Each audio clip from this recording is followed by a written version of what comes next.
Hi friends, you know that quote, and it's probably an ableist quote, but the definition of insanity is repeating the same thing over and over again and expecting a different outcome. I often see in these progressive live streams and online in various progressive sites, people talking about, with excitement, about Tulsi Gabbard and who's thrown her hat in the ring for the 2020 US presidential race, and of course Bernie Sanders, who'll be doing that as well, and there's some other people who are much less interested in, but I get concerned that this is just sort of the same thing over and over again. And I'm going to just put something out there to people who get excited about Tulsi Gabbard and about Bernie Sanders. Remember when Bernie Sanders was cheated out of the primary? Putting aside that I think he's problematic because he's not anti-interventionist, he's not anti-imperialist, he runs hot and cold about Palestine and all sorts of things like that. I find him very problematic. He helped change the narrative for everybody, and that was a really important thing. But anybody who's not anti-interventionist is something I'm not interested in, really. I think that's a really, really, really important, right up the top of the list of things that a politician should be in the United States in particular. Seeing that US empire is so pervasive, it has 1,000 bases worldwide, and it's constantly meddling and causing trouble for other countries and overthrowing governments, whether they're democratically elected, whatever.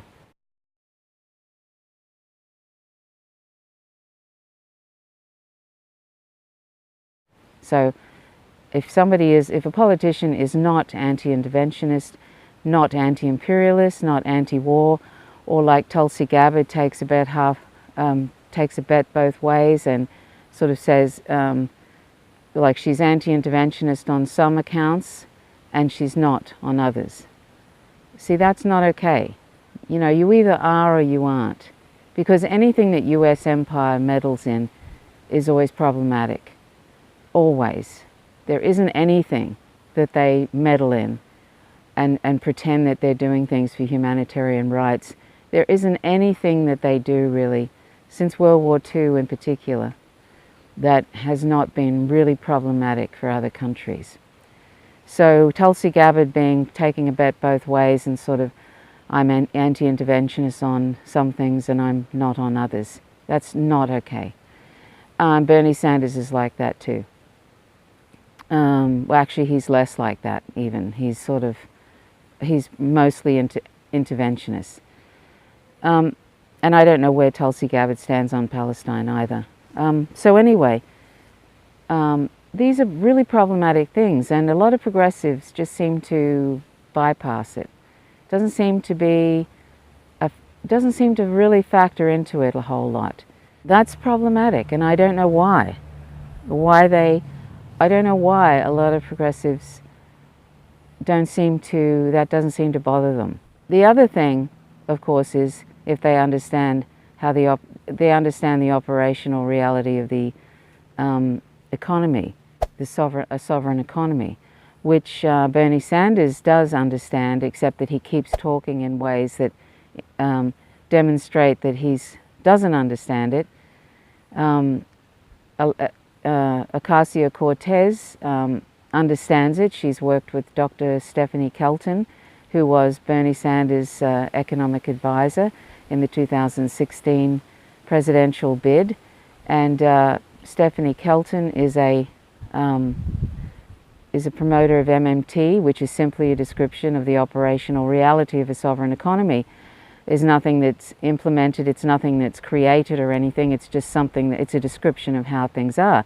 So Stephanie Kelton was Bernie Sanders' economic advisor, so I don't understand why Bernie Sanders says things that are a bit confusing at times. And Ocasio-Cortez, though,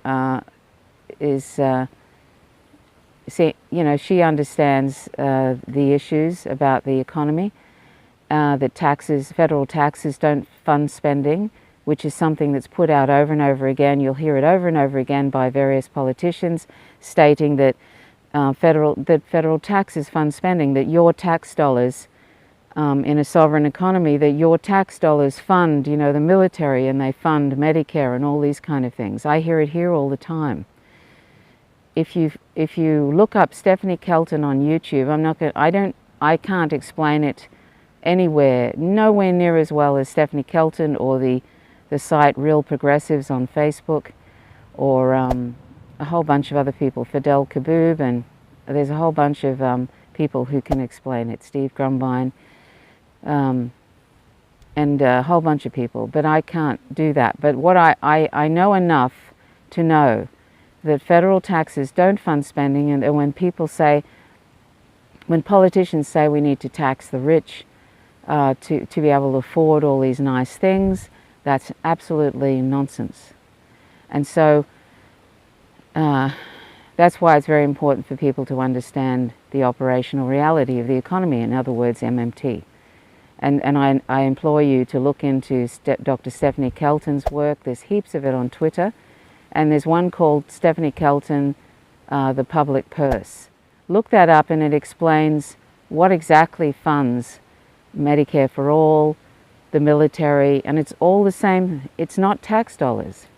You'll never hear never hear a politician, particularly the GOP, saying, okay, we need to raise taxes to just to fund that $770 billion injection into the military. You will never hear that. The reason being is because it has nothing to do with tax dollars. You see what I'm saying? But every time something progressive happens, something that, like Medicare for all, when say Ocasio-Cortez mentions Medicare for all, people go, oh, how are you going to pay for it? You see?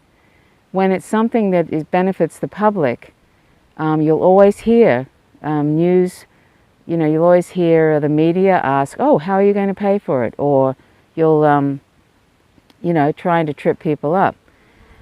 The fact is, and this is what Ocasio-Cortez says, and I'm not really a fan of hers either, because she's already backed away from Palestine, and she'll probably end up interventionist like the rest of them in that awful party, the Democratic Party. But, you know, she's good on the economy, and so good on her for being that way. It's really important that politicians stop putting out this narrative that the government budget is like a household budget.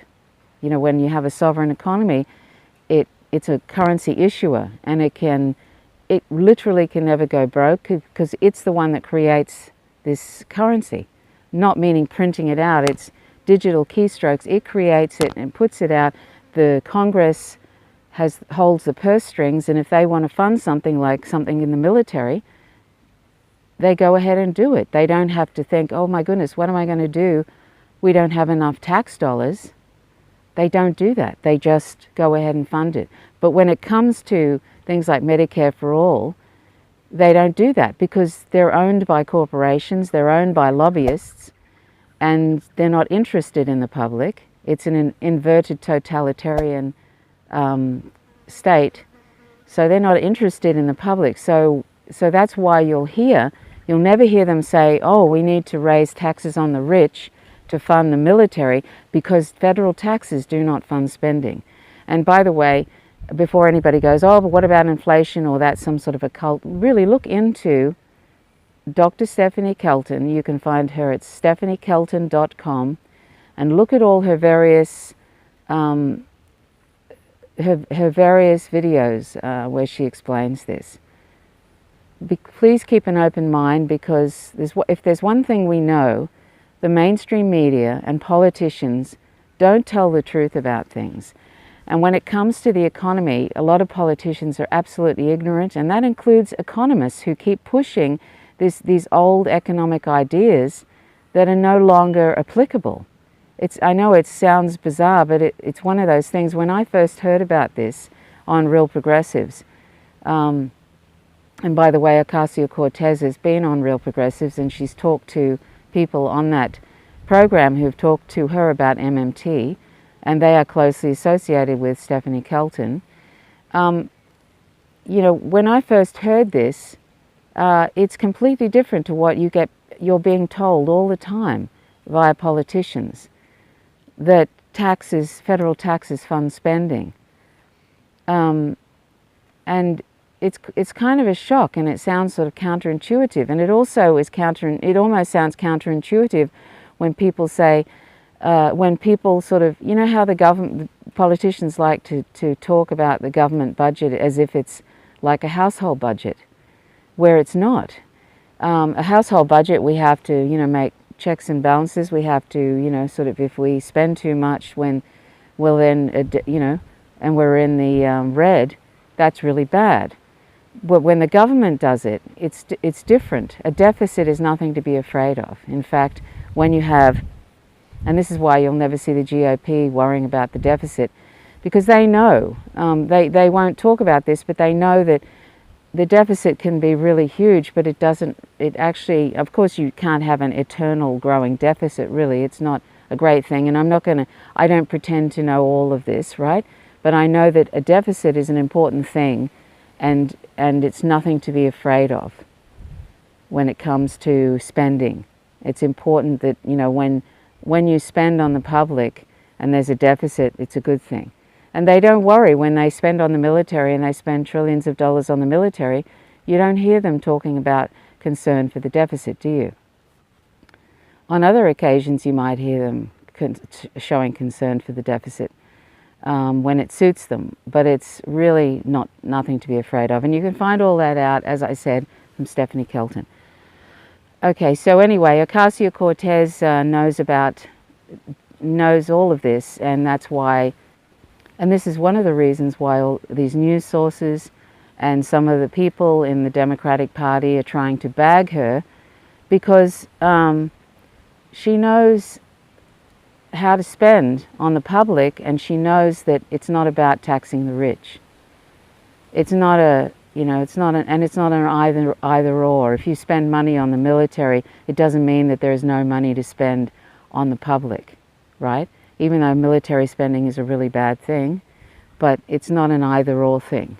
In a sovereign economy, you can afford to spend on the public and spend on the military, right? You can afford Medicare for all. So that thing that Hillary Clinton was going on about, the speciesist thing about, oh, Bernie Sanders wants everybody to have a pony. Well, everybody can have a pony. The only thing is, and I hate that speciesist saying, but I'm going to use it because she used it. Everybody can have a pony. The only constraints are resources. So Bernie Sanders knows that. Oh, there's Nandi. And just by the way, that little collar on his neck, that's a bird be safe collar that we made here. It's a sort of it gives birds their heads up. They see the bright color, and it's sort of a safety thing. We don't like to dress our cats up, just in case you're wondering. Okay, so anyway, this is a long drawn out thing, but anyhow, so I wanted to talk about the economy just briefly. As I said, I'm no expert on MMT, I'm no expert on sovereign economies or whatever, but I know enough to know when I hear these false narratives coming out over and over again. Like I heard it today, I was watching Peter Lavelle, and he talked about how, you know, people's tax dollars are paying for the military interventions. Well, that's just not true, you see? And it's just everybody, pretty much every, you know, left news source, pretty much every left commentator doesn't realize that this is a false narrative about taxes, federal taxes funding things. So of course it's important equity-wise to tax the rich, but not for the reasons we think they are, which is we don't need their tax dollars to fund Medicare for all and that kind of thing. And the same with Australia, which is a sovereign economy, and the same with Canada, which is a sovereign economy, and the same with England, which is a sovereign economy. That's why it's so important for us to understand this issue, because if we don't understand this issue, politicians are going to keep sabotaging us over and over again, and they're going to say things like, oh, we can't afford that, we can't afford to do that, we can't afford Medicare for all, we can't afford free healthcare, we can't afford student debt elimination, we can't afford free public education and so forth. They're going to keep telling you that if you don't understand how a sovereign economy functions. That's why I raise it every so often, and some people's eyes roll back in their head and they start coming out with all this economic, this nonsense, and it's really sad because they're literally sabotaging themselves and sabotaging an important reality. This isn't some made-up thing, right? So I implore you, if you live in a sovereign economy, if you live in Australia, or you live in the US, or you live in the UK, or you live in Canada and so forth, please look this up, because the government's budget is not like a household budget. We don't have to pull in our belts and stuff. So it's not the same as a household budget, if you see what I mean. So the government budget and the deficit is nothing to be afraid of. These are all things to remember. When you hear people going with this deficit porn, this fear porn about the deficit, it's nothing to be afraid of. And the same with tax dollars. Federal taxes don't fund spending. Just remember those two things and then look it up and find out about it, because it's so important that we understand this. It's so important for progressive people who call themselves progressive to understand this issue. So please look into that. Otherwise, we're just sabotaging ourselves, and we're swallowing lies from politicians and even from economists, believe it or not. Even Alan Greenspan admitted a few years ago that, that a sovereign economy can't go broke and that it can afford these various things. He even admitted that on C-SPAN at one time. So these are sometimes they let it slip, right? And you find out what's really happening. And I can find that clip for you if you like. So, you know, it helps. It helps the oligarchy if we continue to believe that we have to tax the rich so that we can afford Medicare for all. Of course, we have to tax the rich for equity reasons, right? But not for the reasons we think. So we need to understand that, and when they tell us lies like that, or when they're completely ignorant and they just say stuff because that's what the public's used to hearing, we need to be able to challenge that and say that is completely false. You don't need our taxes, our federal taxes, to fund Medicare for all. We live in a sovereign economy, and it is a currency issuer and cannot go broke, and it can afford free health care, it can afford free public education, it can eliminate student debt, it can fix infrastructure and so forth. The only constraints are resources, okay? So I really wanted to just bring that up again, because when I hear all these left commentators and journalists and stuff saying things like that, it sort of really distresses me, because it's putting out a narrative that's just false and they don't realize it.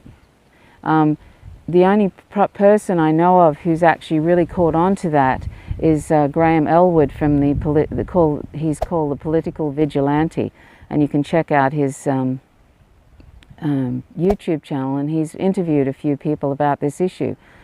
So he understands it, and he was kind of shocked when he realized.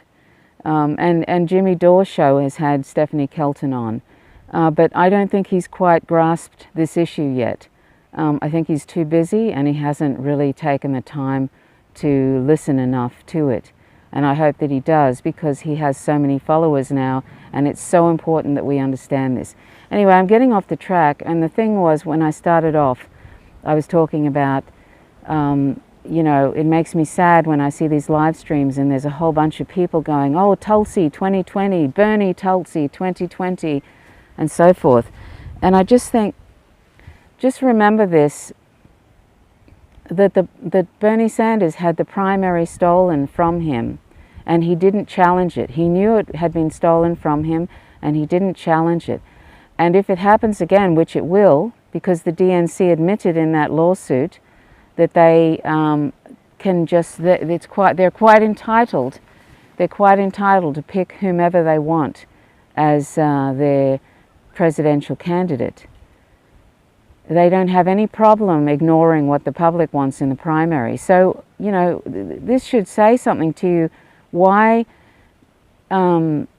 bother about that awful corporate-owned warmongering party that just, there's never been a war that they don't like. Why would anybody want to vote for that party or any candidate they pick? Because any candidate that gets through that primary, and it won't be Tulsi Gabbard and it won't be Bernie Sanders, because, you know, they'll decide in the primary who is a corporate-loving warmonger, just like any other presidential candidate they've had.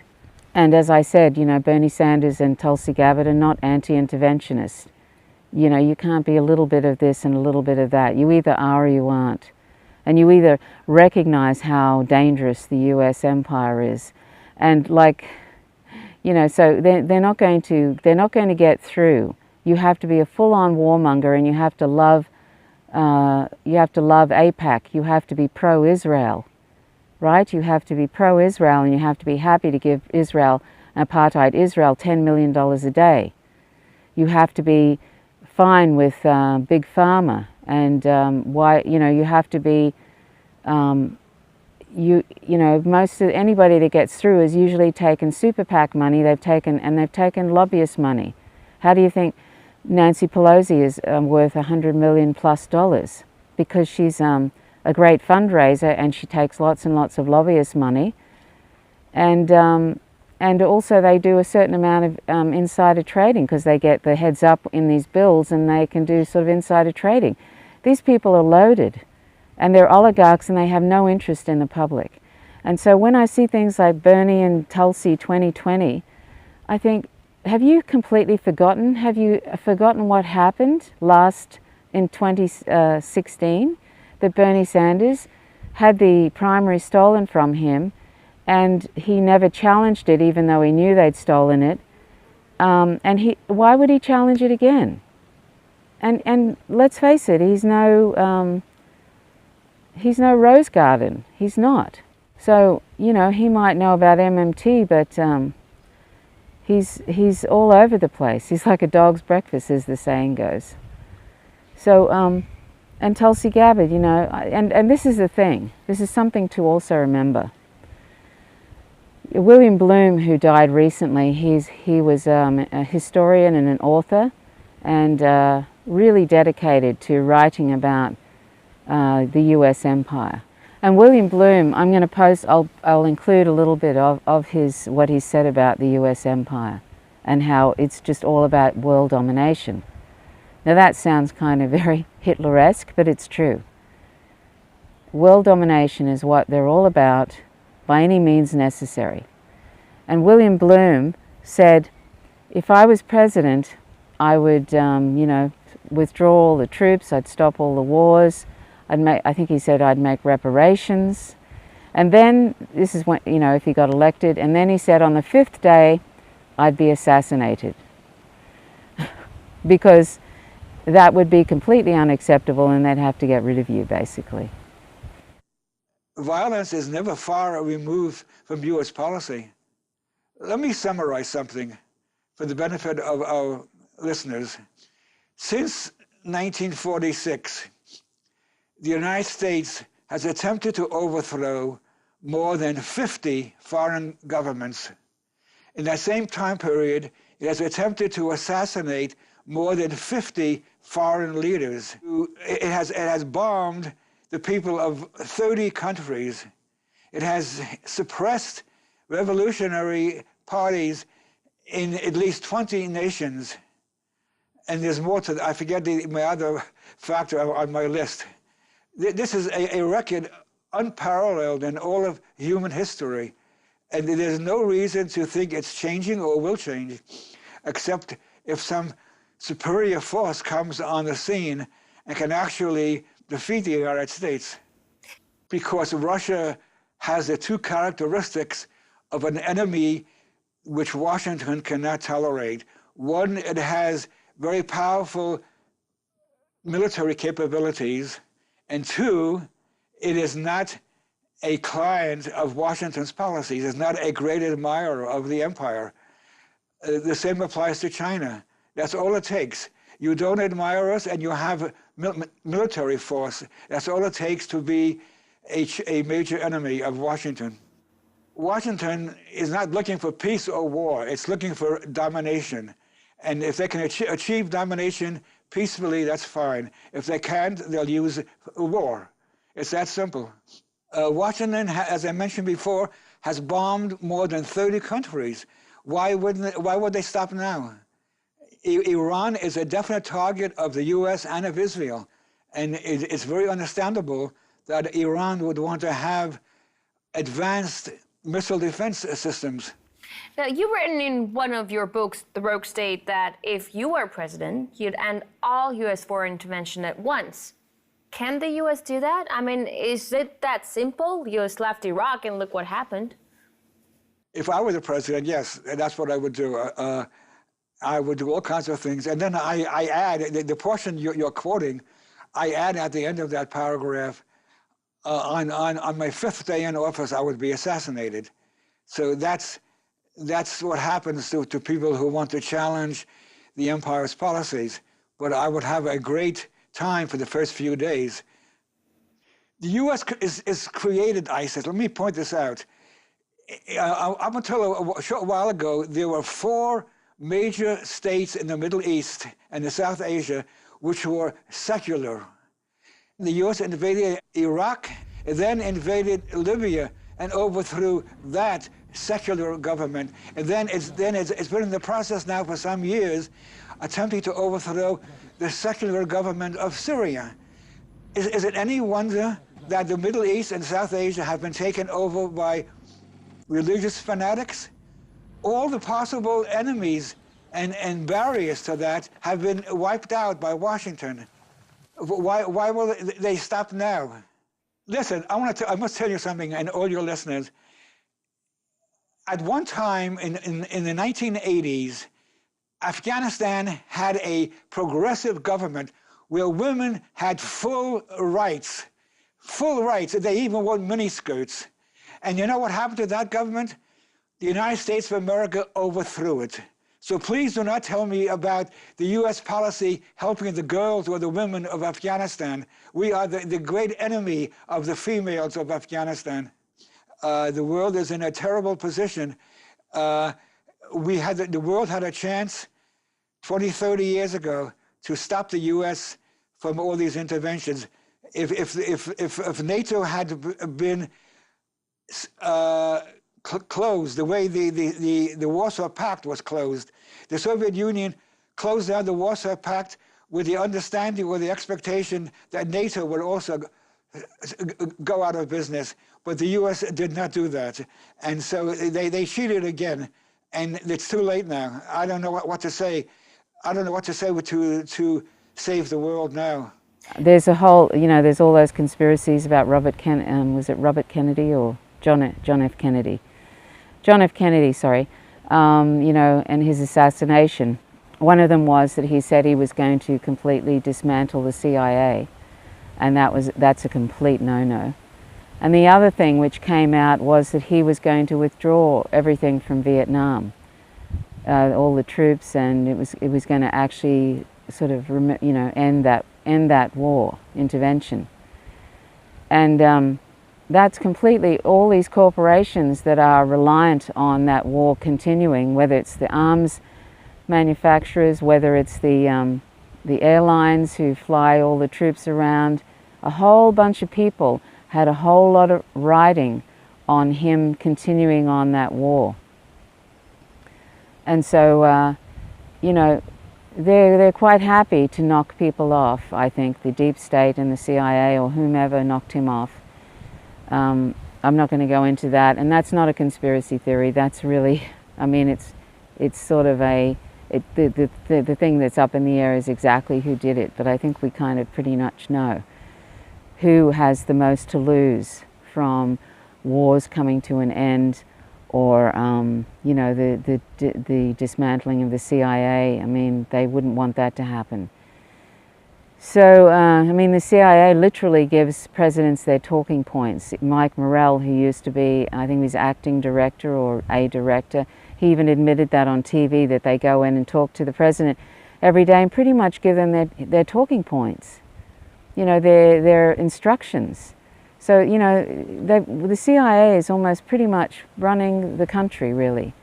And these people, whoever they are, whether they're Trump or Bernie Sanders or, you know, Hillary Clinton or whatever, they're just, they're all front puppets, but some of them are real warmongers, like Hillary Clinton and Bill Clinton and people like that, and George Bush and George Bush Sr., etc.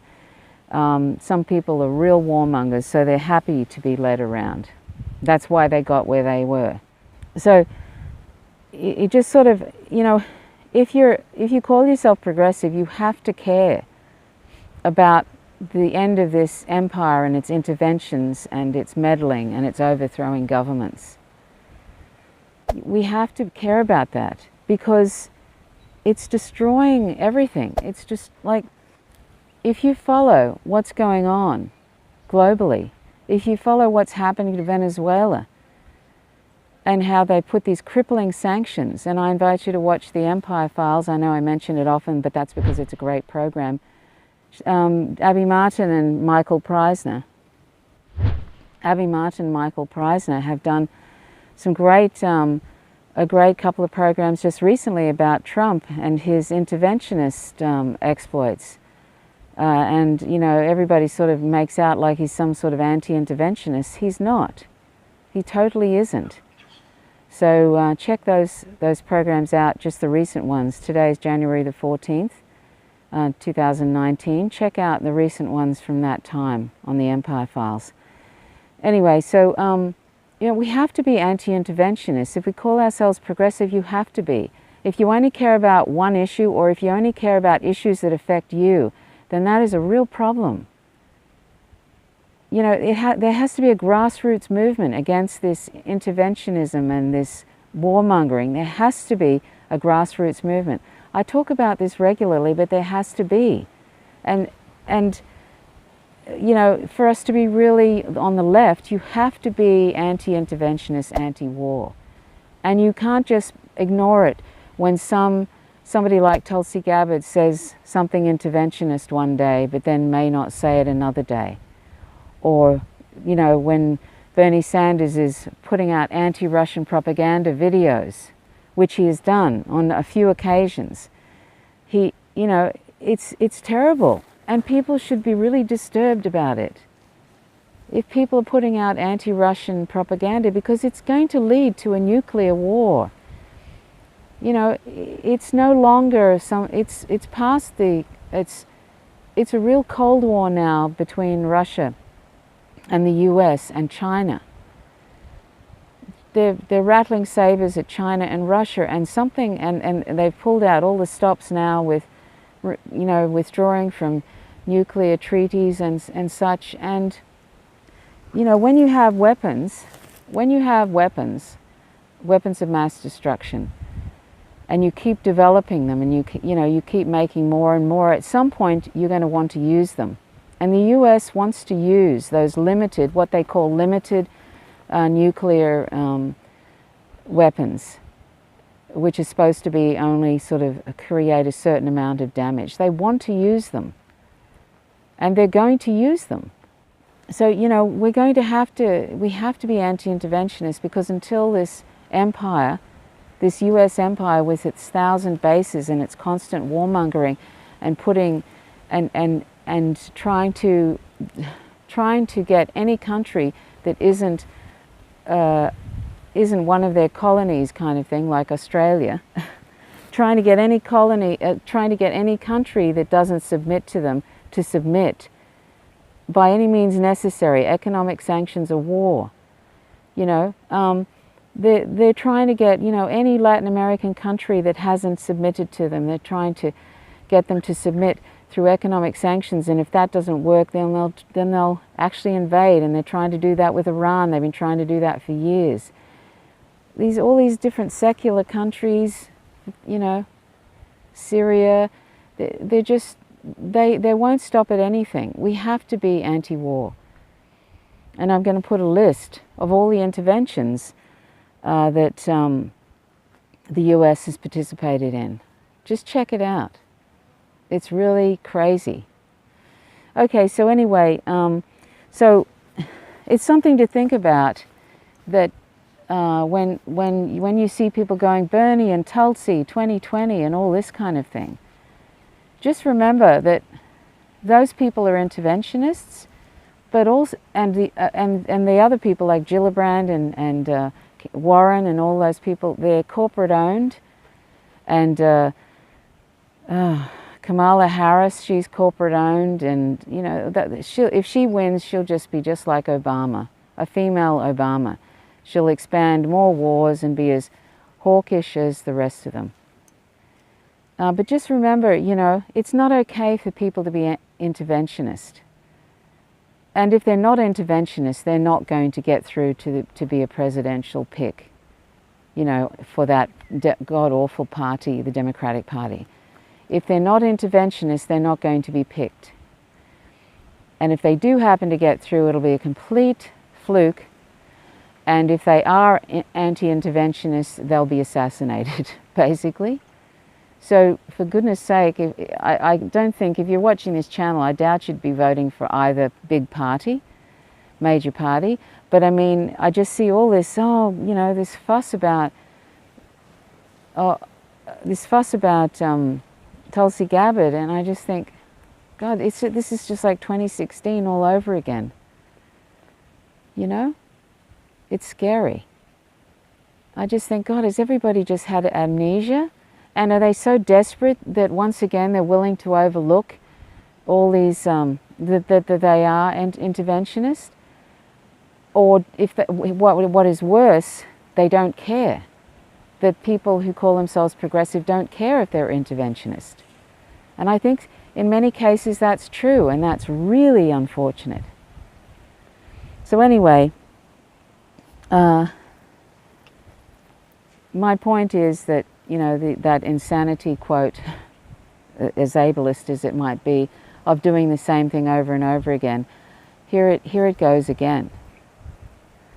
And we have to be, this has got to change, because this is nuts.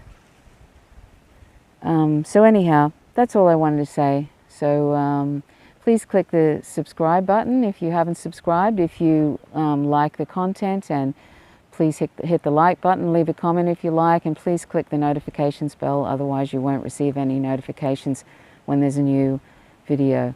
And thank you so much for watching. My name is Trish Roberts. You're watching Faint Signals from Vega. Till next time, bye for now.